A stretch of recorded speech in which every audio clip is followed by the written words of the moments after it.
Apakah pajak ini sama dengan upeti? Ini intinya para ulama. Ketika mereka memasukkan kepada upeti, selesai hukumnya.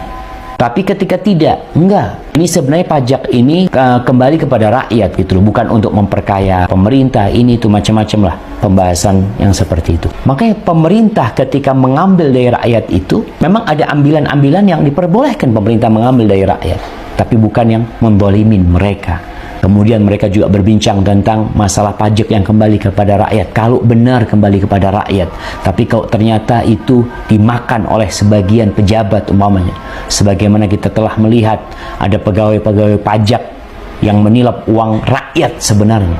Dan kita tahu pajak ini digunakan untuk menggaji semua tuh orang, presiden mau siapa digaji oleh rakyat dari pajak tersebut. Itu yang kita lihat seperti itu. Makanya masalahnya masih abu-abu tentang pajak ini. Ketika masuk ke upeti selesai. Makanya sebagian ulama memasukkan ke upeti itu.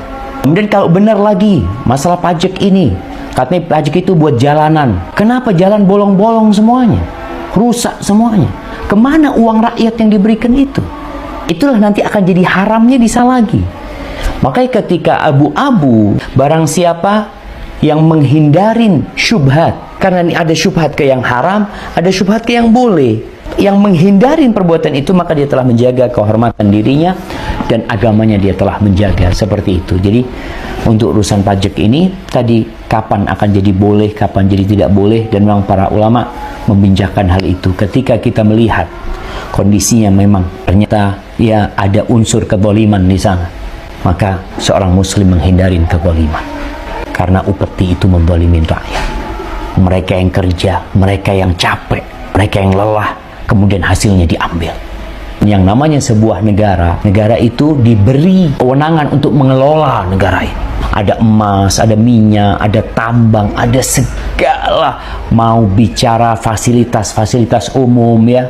Negara tuh punya hak di sana.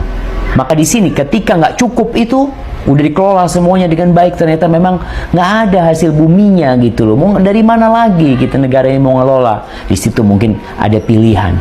Jadi pajak itu jadi pilihan terakhir, jadi penghasilan terakhir ketika semua sudah dikelola dengan baik. Tapi kalau ternyata semua dikelola dengan tidak baik, usaha-usaha milik negara dikelola dengan tidak baik, kapan pajak itu diperbolehkan? Ketika semua usaha itu memang sudah diperlakukan sudah baik, tapi ternyata nggak ada hasilnya, maka kemudian diperbolehkan ngambil dari rakyat, pungutan dari rakyat itu, tapi tidak kepada semuanya, kepada yang kaya-kaya dulu. Oh, ternyata nggak cukup, oh kepada semuanya. Nanti seperti itu ada gilirannya.